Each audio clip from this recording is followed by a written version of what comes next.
Hello, everyone.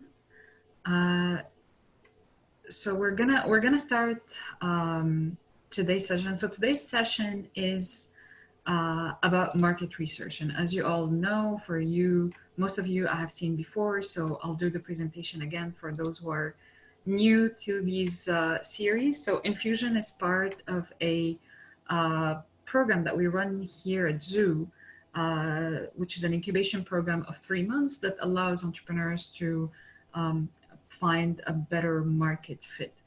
And through these programs, we've developed a series of workshops and presentations that we call Infusion that we decided to open to the public because some of that content may be useful to the entrepreneurs that we support, but it's also useful to entrepreneurs out there that didn't make it in the program, that did apply but couldn't join the cohort more formally. And so we've covered a whole bunch of subjects over the last 11 weeks. So we have one more presentation coming in next week about private investment and VCs. But today we're covering specifically market research. And we have with us Simon McDibble from Synopsys, and he's a self-claimed best market researcher in the world, and I admit that is true. That was part of one of our first interactions, and I found that hilarious. So I keep bringing it up whenever I'm presenting him because it's he's got a wealth of knowledge, and it's always fun to talk to him because he's a very curious person, as far as I know. So without further ado, I'm gonna let you guys with Simon, who's gonna present himself more formally, give you a bit of a background about who he is, where he comes from, etc. And as usual, do not hesitate to ask any questions that pop in your mind. There's no bad questions, and we'll take them all as they come in the chat. So post your questions in the chat, and we'll make sure to give you the mic and ask your question live. So Simon, good morning. How are you? Good morning, guys. I'm pretty good. I hope you guys are doing The well, mic is yours. Good as well. Thank you. Can you guys hear me? Can you guys see the screen? Just before we get started. Yes. Okay. Yeah. So thank you, everyone. When Noor called me, this was going to be interactive, in person, and fun, and we were going to have a lot of time to talk about your own ideas and businesses and endeavors. And instead, you're seeing my basement, and there's 3 kids running upstairs, so we're going to hear some banging, which is going to be a perfect soundtrack for talking about market research. So quick presentations. I'm Simon, Simon McDougall. I work at Synopsys. Actually co-founded the company, so me and my partner co-founded it in 2017. So we have a bit of that entrepreneur spirit as well. I think we wanted to build something a bit different and a bit something more agile, and that was going to take advantage of technologies. I think just a bit more convincingly than what legacy shops were doing. So we've been doing it for a bit more than 3 years now, and it's been going well. We're down in Old Montreal, and we work for a bunch of different sectors. I will talk about that, but we run. I personally run qualitative studies, which are when you're doing one-on-one with consumers, and then quantitative studies, which are you talk to hundreds or thousands of people to get a sense of market potential, market assessment, and it gives us a sense of what's the potential of a product in the market. And the ask was, can you? In our discussion, Noor was telling me that there's interest in understanding how market research, either in principle or if you when applied to your businesses, can help you either innovate faster, innovate better by doing quicker rounds of iteration, which is a fundamental role for research, or better understand your market and your customers, which helps understand like commercial potential, positioning, which means who are my competitors, what are they saying, how are consumers likely to understand my product or my idea, and interact with it. So I think the objective is to kind of lay down the foundation today of what are the general principles that apply to these different things, and how you can apply them, some of them yourself in your own projects, because I'm sure you guys have time to add like other components to your businesses. And others, I think, may require some outside help, but they're still interesting, I think, to understand, to avoid some of the common mistakes, especially on the survey side. I think there's a lot of tools that are available that make the mechanics of the tool work really well. If you take a Survey Gizmo, for example, or Survey Monkey, but there's just a bit of we have to be careful and be aware of some of the principles that underpin research, so you don't make mistakes and draw the wrong conclusions for the project. So that's kind of what we're trying to get a sense of. So synopsis, we've been in business for 3 years, and just so gives you a sense of the kind of industry that we work with. So part of our business is in entertainment. So we've worked with Cirque before, so the Soleil, Zoo, Le Rouge when it was Le Rouge, and Moment Factory. I'll show you a few examples in there. I personally work in food as well. So OLML, which is meat, Agripure, which is dairy. Some technology, so Project was a client of ours, Lowe's Canada in renovations. Anyways, and what these things have in common is, and it is true that you do end up building some category related knowledge, but research is about understanding people, right? It's there's a simple truth at the core of market research, and it is focusing on how consumers are going to be thinking about your product and your idea. So it doesn't replace analytics. It doesn't replace big data. It doesn't replace StatCan study. It's a different way of thinking about your project and your ideas and your business, and it's focusing on the people who will be interacting with the product. And the question is, how are they going to be using it, and why are they going to be using it, and what advantage are they going to be seeing in what you're developing? And so it's at its core, research is a bit of a messy process, right? Because you have to talk to people, you have to invite them. It could be, in person, it could be live, you could have them in a webinar, you could have them online. There's a wealth of different tools. Some people immerse themselves for a week. They do what we call ethnography. So they'll show up at your door and talk to you every day for a week. You could have people in a room, you could do a survey, but at its core, the idea is you want to observe people, you want to ask them questions to try to get a sense of how are they thinking about the category, and what are their perspective, their needs that you're going to be fulfilling with your project or your product or your idea. So we're focused on people. And often there's, and I'm going to show you a few examples. One of them is really striking, I think, but in innovation cycles, when companies are kind of earlier in or projects are kind of early in their own cycle, innovation takes a lot of, it takes the center stage. And a lot of teams can be focused on the technology, a lot of teams can be focused on the design and the functionalities or some new feature, and they're immersed in making the product better.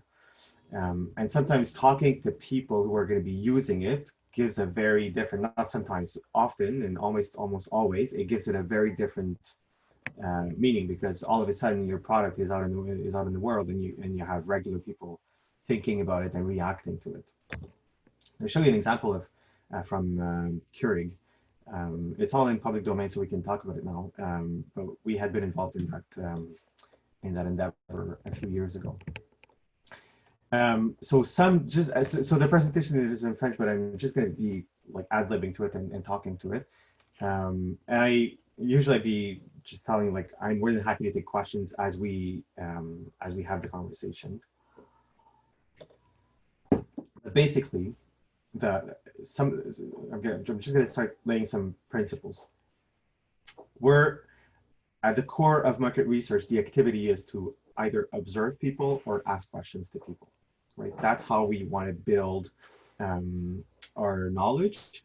But you want to structure questions. You want to think about hypothesis. You want to there's clearly an observation phase and an asking questions phase. No matter how you do it, could be online, could be in person, could be ethnographic, could be individual interviews. It doesn't matter. At its core, it's asking questions or observing people in their environment. So that's kind of one. That's what you do. That's the activities that you do. Then you have to make sure that you're talking to the right people, the right consumers, the right customers, the right citizens. That depends what you're testing. And they have to be representative of your market. And that's a big question, and but it's a fundamental question, which is if you're going to be doing a poll about, if you're going to be doing a study and you want to get a sense of, if you're developing headphones, for example, you're never going to be interested in getting feedback from people who are not using headphones, right? So that's an easy kind of way of putting it. When it's more complicated is if you're innovating and you're building a new product that doesn't have competitors. If you're, Steve Jobs 15 years ago and you're building the first iPhone, is there a category? Are there competitors, right? And that's where market research, I think, can help, shift that question and put it back to by thinking about the consumer. So we'll come back to that example. So it's always putting attention those two ideas. What's my market, and what do I want to know about those consumers? And those consumers that you understand more and more are going to be representative of the market you're attacking, right? By definition, you're going to be attacking the market.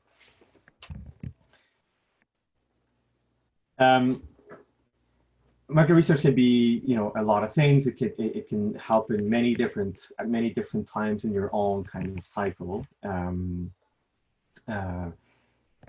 We're going to be focusing on three of those today, I think, that are more interesting, but it can help you when you're innovating, like that first really intense stage where you're prototyping, you're building a technology, a website, a product, an idea, and so you're making mistakes and improving and making better. So that innovation cycle, research can help you there, and we'll go back to it. Then you get into a phase where you're going to want to know, and maybe investors are going to ask you, how big is your market? Who are the competitors? What's your advantage over competitors? What do consumers think about it? How interested are consumers about your idea or your technology or your product? So that's your second phase of it's assessing market potential. Right? We're going to be talking about that. Then there's positioning and brand equity. That is, if you're going to be launching a product and you're going to be marketing it, you're going to have to focus on one or maybe two dimensions in terms of positioning, which is what are the advantages or the features that you're going to be putting forward to make the product appealing to consumers and different from all others, right? So that is positioning and very, that's a short version of positioning. And then brand equity, which is when people think about Ford, when people think about Microsoft, when people think about Quebecor, what are the things that come to mind? What's the equity that brand that has built over time, right? It's especially useful to understand when you're launching a product to understand brand equity from competitors, right? So you're going to be fighting against other players, even if you're the first one in that category. Consumers are still fulfilling these needs probably in a different way, right? We'll talk about that, but as they're doing it, you want to understand who are those competitors, what do they stand for, what do people see in them, and what's their position, so what's their reputation, right? And that gives you white space. It gives you a way to position your product to make it different, to make it seem different. Then you get into marketing. I think we're not going to get into that today, but it could be testing product launch, it could be testing marketing campaigns or advertising, which is very deep in the cycle and requires significant resources as well. So we're unless there's questions there, we're not going to get into that today. But I think that the last phase is once you've launched something, it's getting that voice of consumer back, right? So it's getting continuous feedback through very simple mechanisms, but it helps you get feedback, get people engaged, and keep iterating and getting better very quickly and on an ongoing basis. So let's focus on innovation and then understanding the market potential, which I think are the two most likely phases that you're going to be facing in the coming kind of in your most immediate future. So that first phase is innovation, and I think I've spoken to this. Yep, I've spoken to this. So let's get to it. So innovation.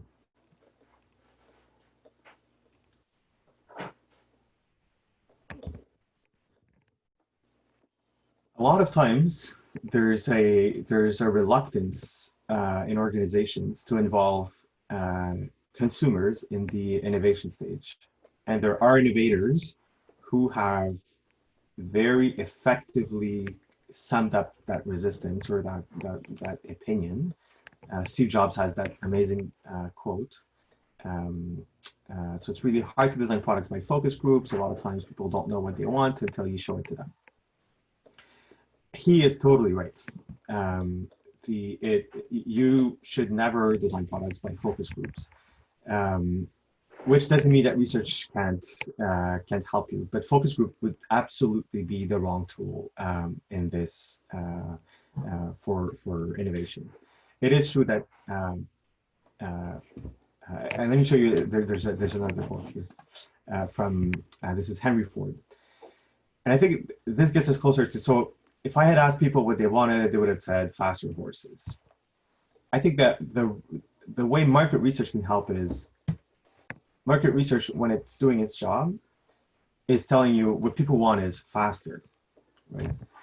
So it could be faster horses, it could be cars, it could be planes, it could be whatever.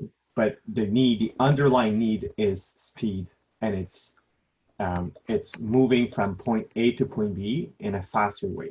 That's where you provide value, right? So the first cars were tapping into that underlying need. It's true that if you were going to group people into a focus group, or it doesn't matter the approach, people are not going to say, you know what, I've been using a horse my whole life, but I was just thinking, what if we built a car? That's not going to happen. People are never going to solve design issues or innovation issues for you guys. You guys are innovating, you guys are inventing stuff. You've been thinking about it longer and harder for that than regular customers. The objective of our market research is, or the objective where market research can be useful is it can help understand and identify the underlying need.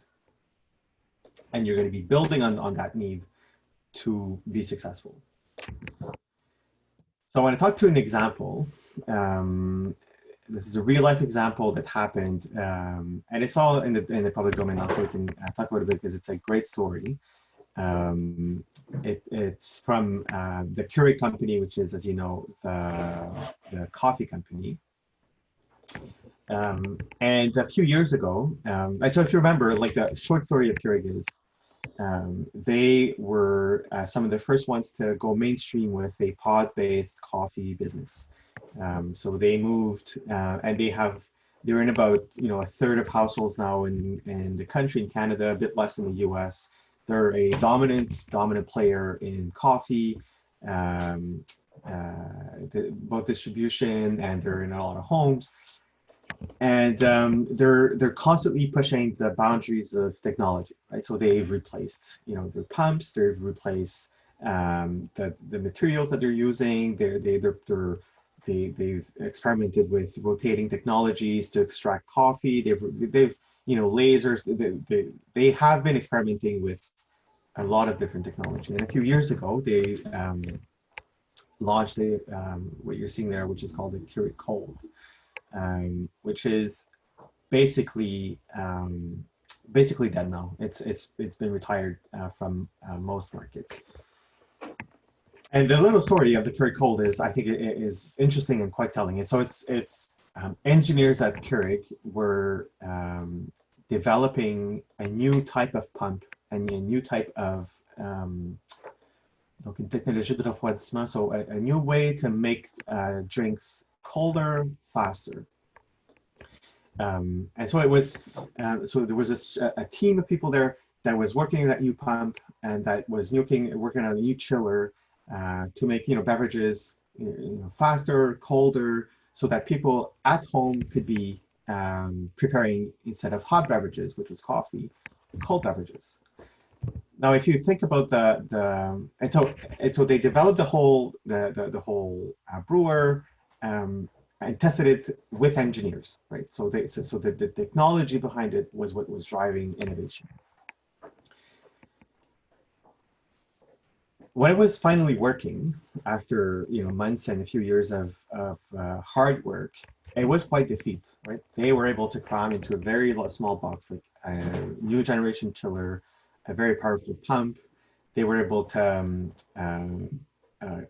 include a carbonation mechanism in the pods, so you could put a pod in and then have water in the machine, and out would come soft drinks, right, out of the pod. When it was finally working, they went to market research to position it, right? So from a market research perspective, and it bombed, right? So the result was it completely bombed with consumers, and it didn't make sense to the engineers. And so if you put yourself in the consumer shoes, they were trying to say, Keurig was trying to say, this is the most amazing pump that we've ever had. This is the most amazing chiller that we've ever had. Look at how small the footprint of the machine is. Like, it was all about the features of the machine, right? But from the consumer perspective, if you think about Keurig, the problem it was solving before was it was moving coffee from a very messy process, which was just a regular coffee maker with a filter, and you'd put your coffee in, or it could be a manual machine. And there was that conundrum where it was either going to be super easy, like instant coffee, but not very good, or very hard with the manual espresso machine, but very good. So there was that, how easy and how easy and hard do you want it to be, and how good or not good do you want it to be? And you could navigate along that continuum. Keurig and coffee solved that problem by saying, just put a pot in, proportions are always going to be right, it's always going to be fresh, it's always going to be good, right? It was solving a problem. From a consumer perspective, and so the people at Keurig, when they launched the business, and there's an amazing interview, I think, in Forbes in that, they were saying, we're the first ones in the market. We have first mover advantage. There's nobody that's playing in the category with us. So it's a bit of a free ride, because we have an amazing machine, because there's no other machine like ours. But when you spoke to customers and presented them the machine, their perspective was, well, this is competing against a Coke bottle, right? It's not solving a problem that I have. So if you're competing against a can of Coke or a bottle of Coke. So from an engineering perspective, it's amazing, because there's no other machines like this one. From the consumer perspective, what they're interested in is the drink, right? This is a machine that produces a drink. I'm not that interested in the pump. What I'm interested in is in having that beverage, that delicious beverage, and I already have options. So you can imagine when we started thinking about pricing and variety and all the little irritants, like a chiller was a little bit noisy, just like a fridge would be, like all of these things, all those trade-offs looked really good when you compare them to the fact that, well, it's just a price to pay to have the only machine, the only technology that's as advanced in your kitchen. But from a consumer perspective, that price to pay seemed really high when you compare it to having a can of Coke in your fridge, right? So sometimes, so that's a very long story just to say, sometimes by focusing on the product or the idea or the website or the technology, we lose sight of how consumers are going to be using it and what you're replacing, right? So if you were to build the list of competitors and what's their advantages, at the time of launch, you would have said, well, maybe SodaStream, but they were just in the beginning of that launch. They were not really there. So really, there's just no competitors. But if you talk to consumers, it switches everything to, well, we're fighting cans and individual bottles. So it's a very difficult market. Like we have to be better than a can or better than a Coke bottle to win in that market, right? So the list of competitors becomes very different. So that's where market research can help, right? That's where market research sometimes just forces you to think about people and not about technology. And when you think about people, you think about what are their needs, why are they going to use it, and how are they currently fulfilling that need, right? The iPod, for example, was a totally new gadget. It was the first mover, first in market. It was amazing, but people were already using music or listening to music, right? So you were making the music listening experience easier and better, right?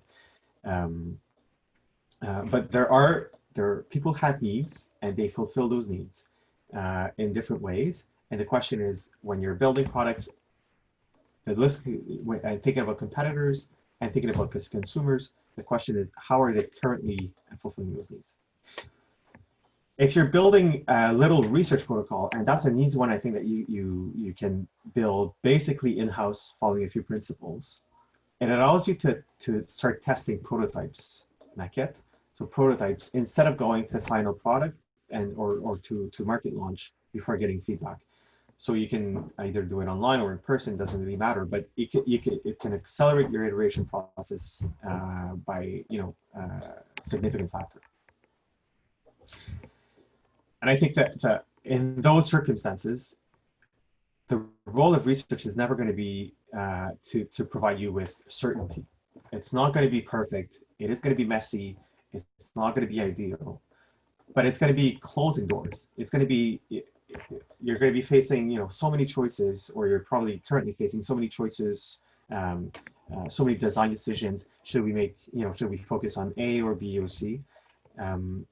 Maybe A and B are two good ideas and C is just not as good. Research is not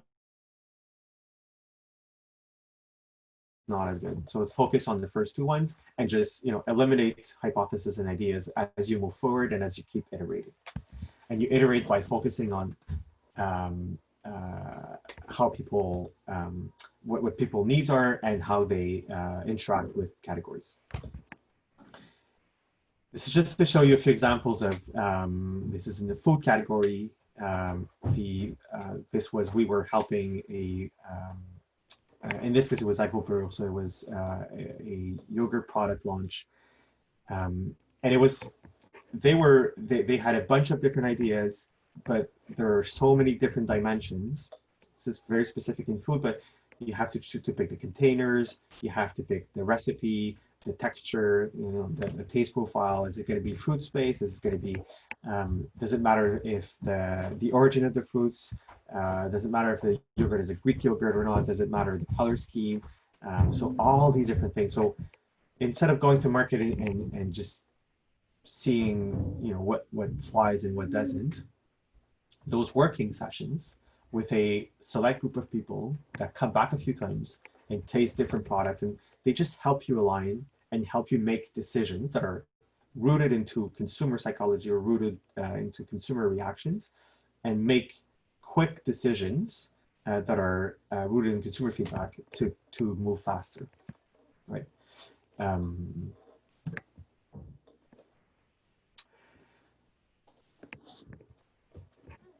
We'll come back to exactly like how you can implement it, but I think that's if you look at what's going on there, it's not a very complicated process. This is in person, it's often done online as well. So depending on what you're developing, and I don't know exactly what you guys are working on. You're not going to be facing in innovation. You're not facing the same kind of limits and constraints that you are when you're testing a market. There are very specific principles that apply when you're testing, the potential for the market potential for an idea that don't apply here. So if you're able to get a group of people, let's say 20, 30 people involved, it could be online or it could be in person, and you can ask them questions and show them prototypes. That is enough to give you a qualitative feel for how the idea is evolving. Let me pause there. I think there's a question.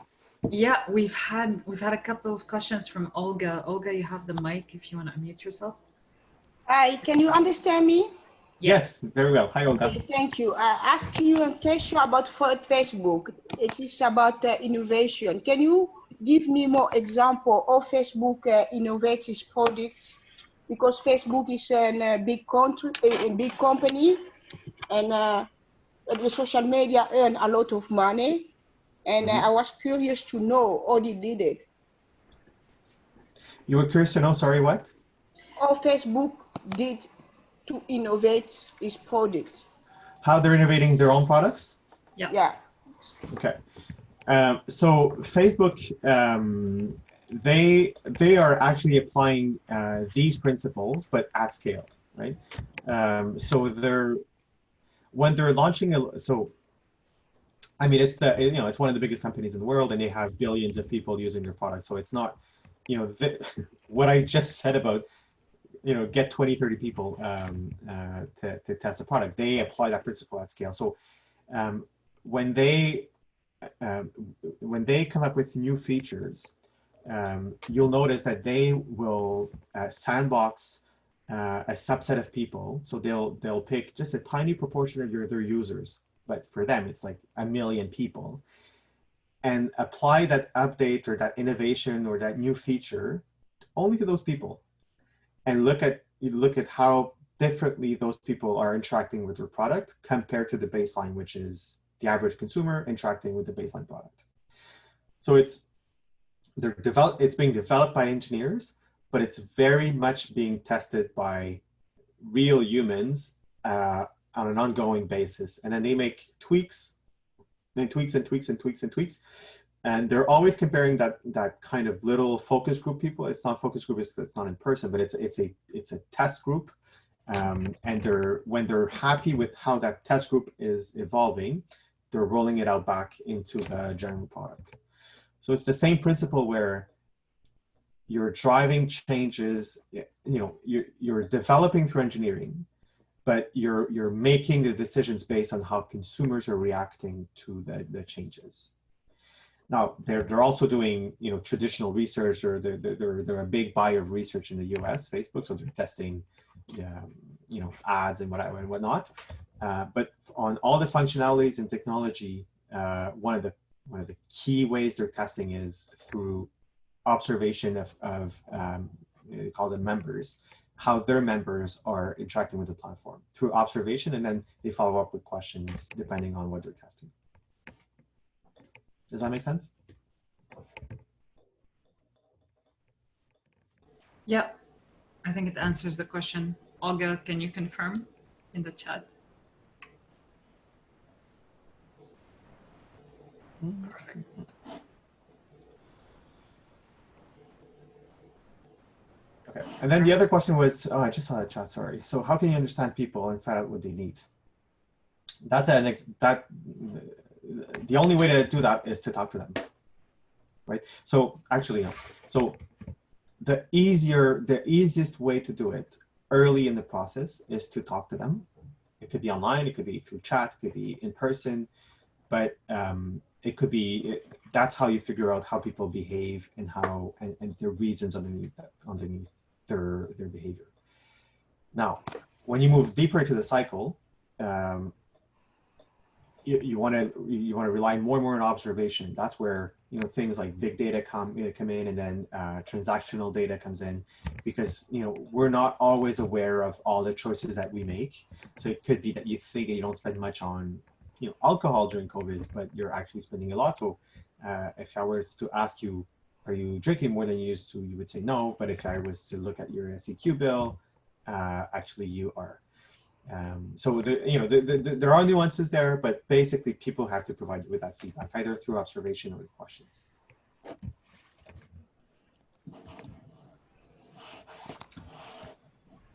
Olga, does that clarify? Yeah, that was clear. Okay, perfect. Thank you. The second section, remember, so we were saying innovation. So that Keurig example, I think that the main lesson there is,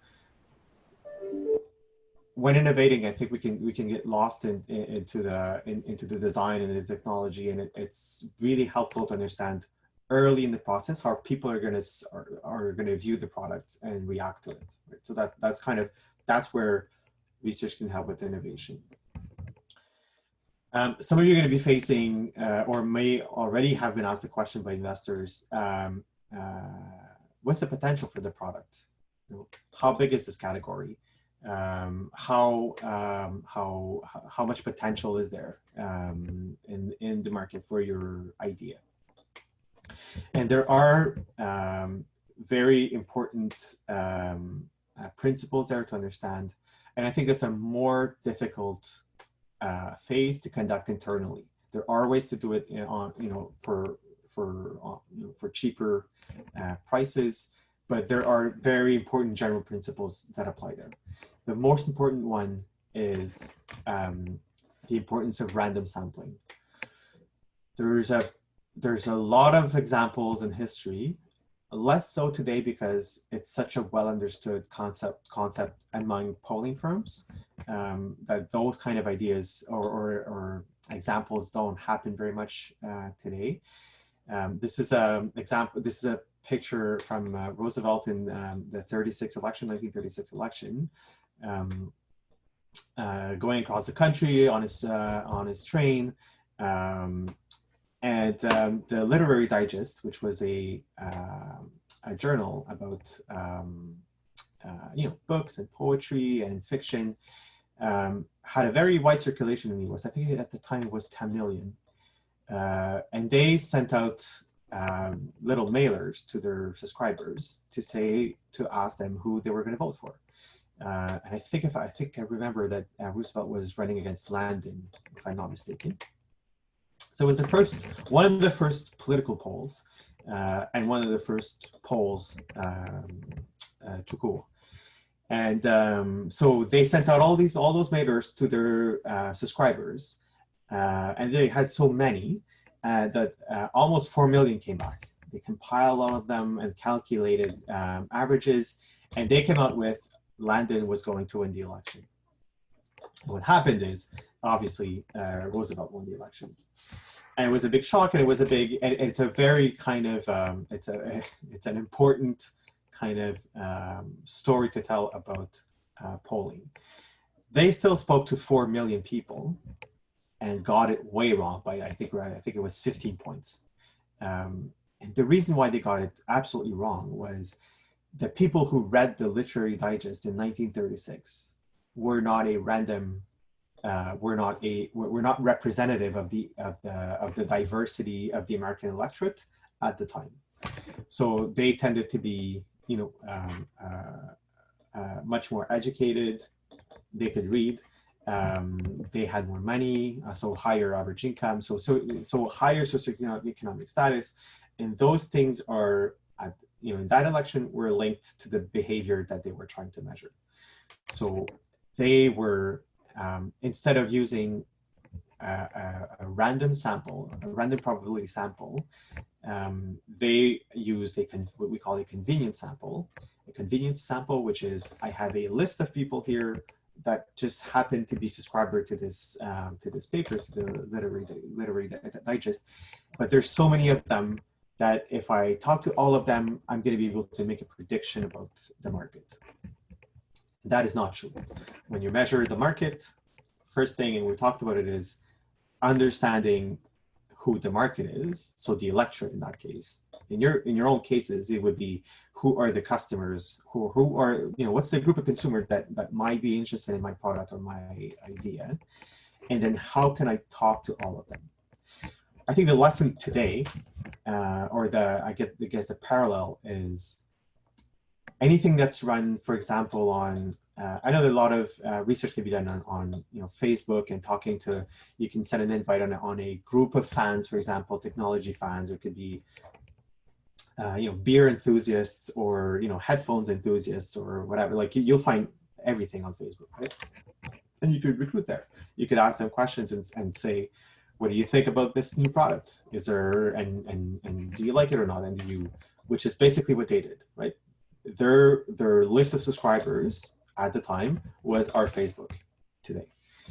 And the danger there is if that list of people is not representative of the diversity of the market that you're going after, you cannot extrapolate that number to the whole market. So if 36% of that Facebook group is interested in the market, in your product, it absolutely does not mean that 36% of your market is going to be interested in your product, right? So there's a big leap there. There's a big jump there that I think is a very important concept to understand.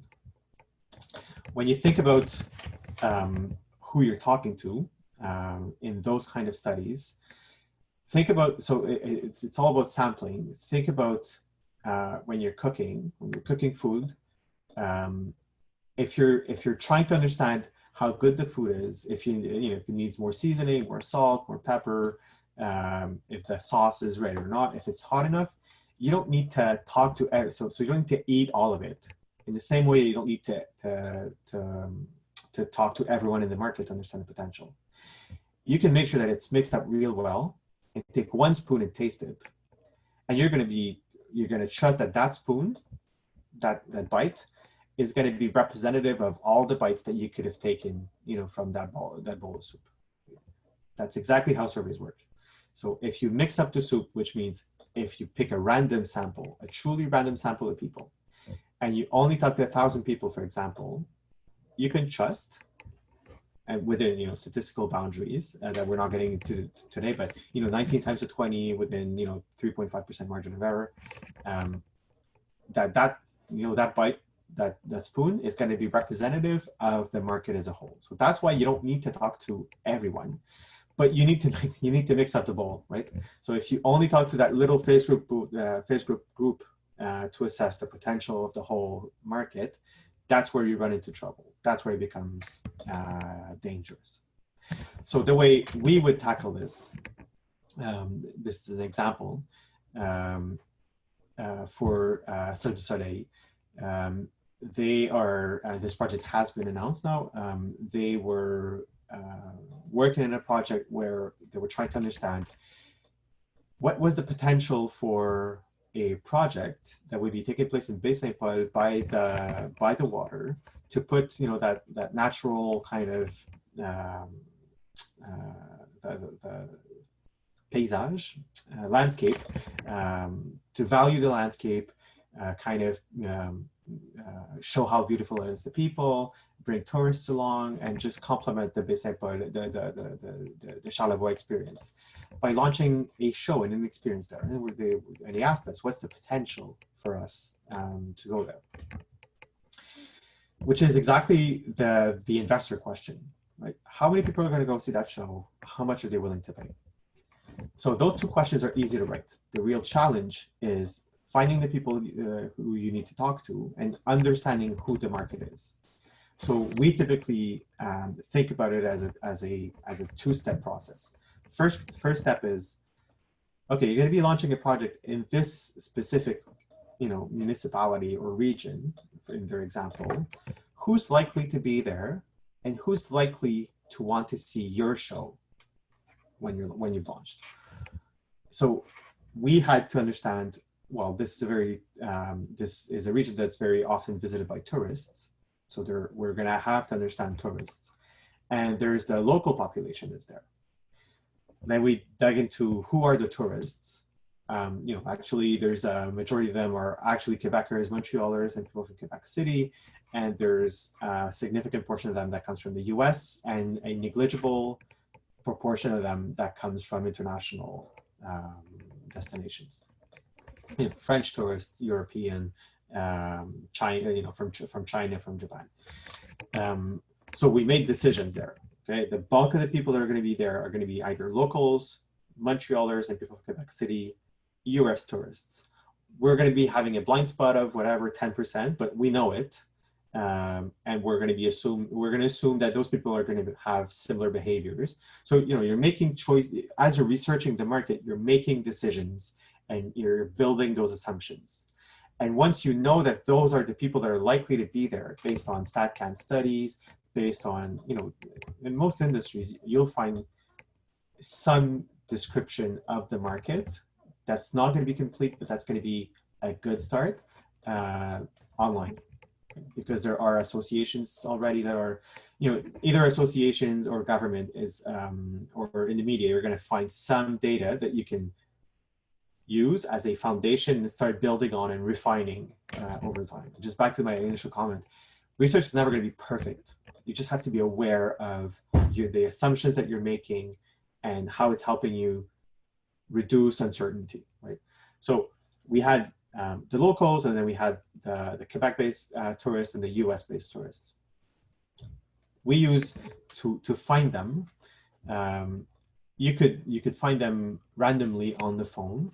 There are today partners that are called panels, that are groups of millions of people who agree to participate in market research in exchange for either dollars or points or different types of incentives. So you reach out to those. So we reach out to those partners and say, I'm going to want to talk to, let's say, 1,000 people that are going to be Quebec residents, and 1,000 people that are going to be tourists. Half of them are going to be Montreal based, and half of them are going to be US based. Those are not the exact proportions, but like as you're building your understanding of the market and who's likely to be there, that's how you're selecting people who are going to be participating in the research.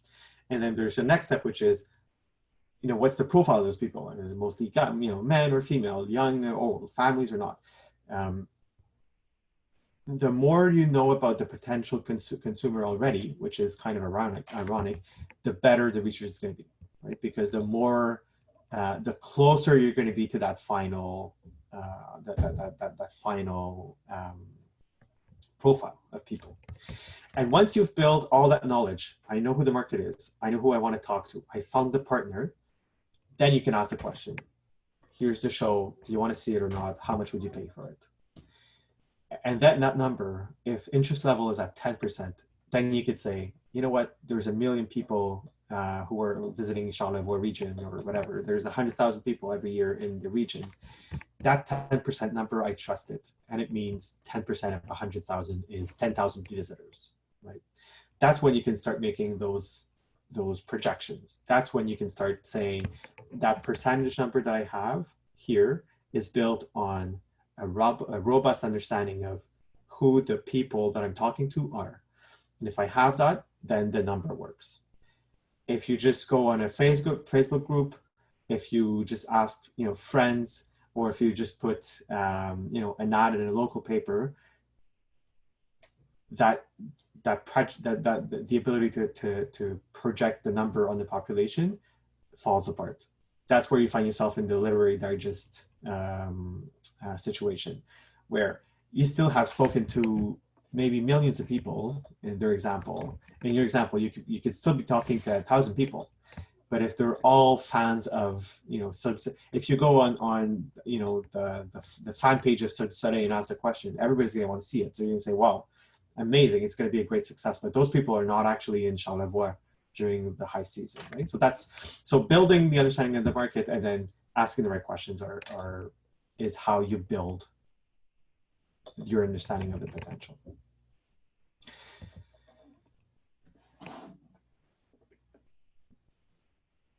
Quick word, because I think we have about 10 minutes left. a quick word about a voice of consumer program. Once the product is launched, some of the best practices tell you that you want to have an automated process in place. When digital, it's even easier to get feedback on an ongoing basis. This is an example from Moment Factory, of which we're a partner. And what they did is they launched an automated survey when people buy tickets. I know if you buy a ticket and I know you're going to be using my product in 10 days, well, in 11 days, I'll send you a 5-question survey. Did you like it? Were these things good? Open and comment. 3 minutes, but it's enough to give you a sense of, as you're making changes to the product and changing the experience and improving and iterating, how is that score changing? Are you impacting the experience? Are people growing more interested or less interested in the product over time? If they're growing less interested, obviously there's a problem you need to fix. And then you can go back to these exact consumers and say, or customers and say, make a dedicated effort to say, you guys didn't like it. Can you help us understand why, and help us understand how to make the product, the website, the idea better, right? So this is called voice of consumer, but basically this is just good practice. It's just having initiatives and activities that are triggered automatically to gather feedback on an ongoing basis. You don't need to have the opinion of everyone, and you're not going to, but that proportion is likely going to be stable over time, and you're going to be interested in looking at the trending. Are we stable? And maybe that's good enough. Are we getting better and better, or are we in trouble? And if you're in trouble, then you want to correct the situation.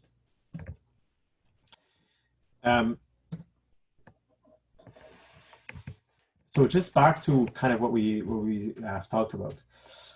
We've talked about 3 phases how research can help. The innovation phase is I think in many ways it's an easier activity to launch and to sustain, right? The idea is to have consumers, not specialists, consumers, react to your ideas, react to your product. You don't need a lot of them. As long as they fall in your understanding of who the likely consumer is, and you can expose them to ideas early in the process, they're going to be providing you with valuable feedback. If you were Keurig and you were in that and you had that in place as they were innovating, you would have quickly understood that people were going to be comparing that to a Coke bottle and not to a non-existing competitor. So that advantage that you were going to be building of being the first mover was non-existent. You're not the first mover, you're the last mover, and you're competing with a bottle, right? So you don't need a lot of people. It's cheaper. It's not free, but it's cheaper. Typically, you want to pay those people some type of incentive, and you're looking for highly engaged people. People are going to be willing to give you some time. If you have 20, 25 people that are, and you're just sending them, it could be done via email. It could be done via. There are platforms to do it, like SurveyMonkey works for this. If you're very early in the process, you want to do it yourself. The platform is not the issue. The way you ask the question is not the issue. The issue is finding a little group of people that are engaged and that are going to be helping you iterate and get their perspective. The second phase is more difficult. It's also more expensive because if you talk to 1,000 people, you have to pay them typically. Depending on how big the category is, you'll pay them between, it could be very expensive, but typically $6, $7, $8 per respondent. So that's a more expensive process, and typically it's done later in a development in your when your business takes off and investors start asking questions, and you would typically need outside help to conduct it. And then voice of consumer, once you've mastered the technology, is also fairly easy, and you talk to your own clients, so you have the list, you know who they are, and you're not paying for them, right? So phase 1 and 3 are things that you can put in place I say that as a pollster, but fairly easily without a lot of big investments. I'm going to leave you on just three, I think, three lessons. To me, what my takeaway, and we see it all the time, is innovation for innovation is super interesting, but there's some point where it's going to be facing the test of reality. And I think research gives you an opportunity to face that test early in the process and not once you're ready to launch. So it just makes you iterate towards a more sustainable product, earlier in the process. When you do quant, when you do market studies to try to understand the potential and tell an investor, you know what, there's a $10 million market here for my product. Never mix. Always be aware that a large number of participants does not mean a representative sample. That's the Facebook or the literary digest analogy. Third one, as soon as you're in field, you want to keep contact with your customers and you want to keep understanding how satisfaction is evolving, because that's a key tool to make you better over time, to keep getting better over time.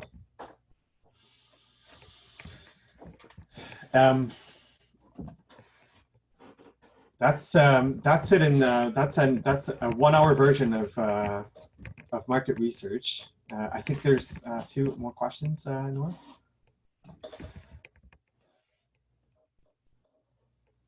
Yes, there is a question from Karine. Karine, I'm going to give you the mic.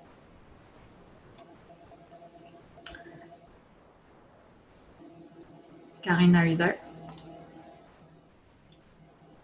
So the question is, how do you find a focus group, or do you always need a specialized firm? Can you elaborate a little bit more on that? Because it is true that a lot of the startups can't necessarily afford the specialized firms. Yep. And if they don't have access to a lot of data, how can they mitigate that? So there's two challenges there. One is recruiting an experienced moderator. It is true that the more you do, the better you get at it. But if you don't have the money to pay, I absolutely know what you're saying. Like when we launched the business, there was no way we could afford those kind of services. So I think if you put yourself, I think you can moderate those sessions early on. If you put yourself in a mindset where you're going to be humble and listen to them and not try to convince them of what your product, how good my product is, but listen to the reactions. So in that sense, I think early on, it's not a general rule, but early on, I think there's still value if you do it yourself. Or if you have a friend do it, or maybe even an employee. Where it's more challenging, and then you don't need to use the tour mirror facilities. This doesn't provide a lot of value early on, because those are meant to have big teams in the back, and it doesn't really matter. If you're where the challenge is if you work with us, for example, we'll find the people, right? And I mean any specialized firm we'll find the participants.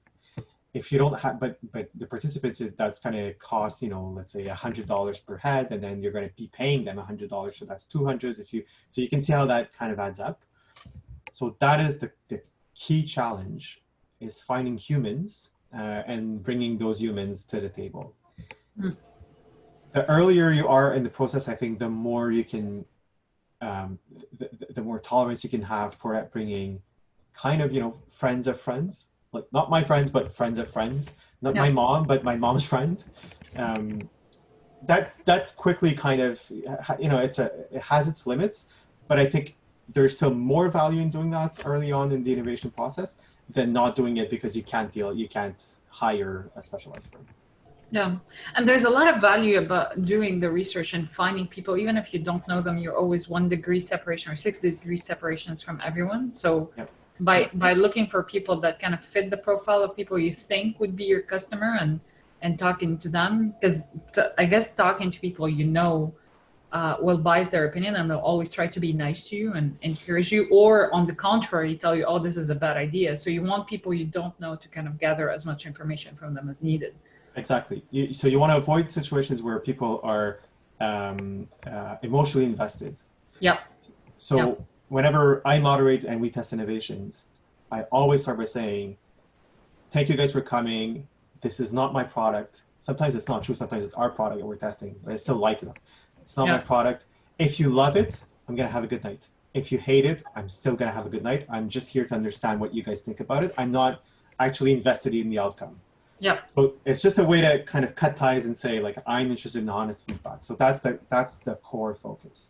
Yeah. Now, as your companies grow and more mature and you have more, it's going to matter more and more over time to have people that are randomly selected, randomly recruited.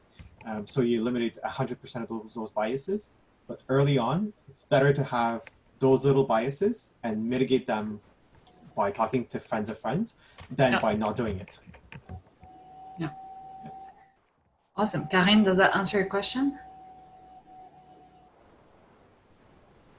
Oh yeah, I think she just answered. Karine, yeah, she's just, her mic is off. Yeah, thanks. Sorry, my mic isn't working.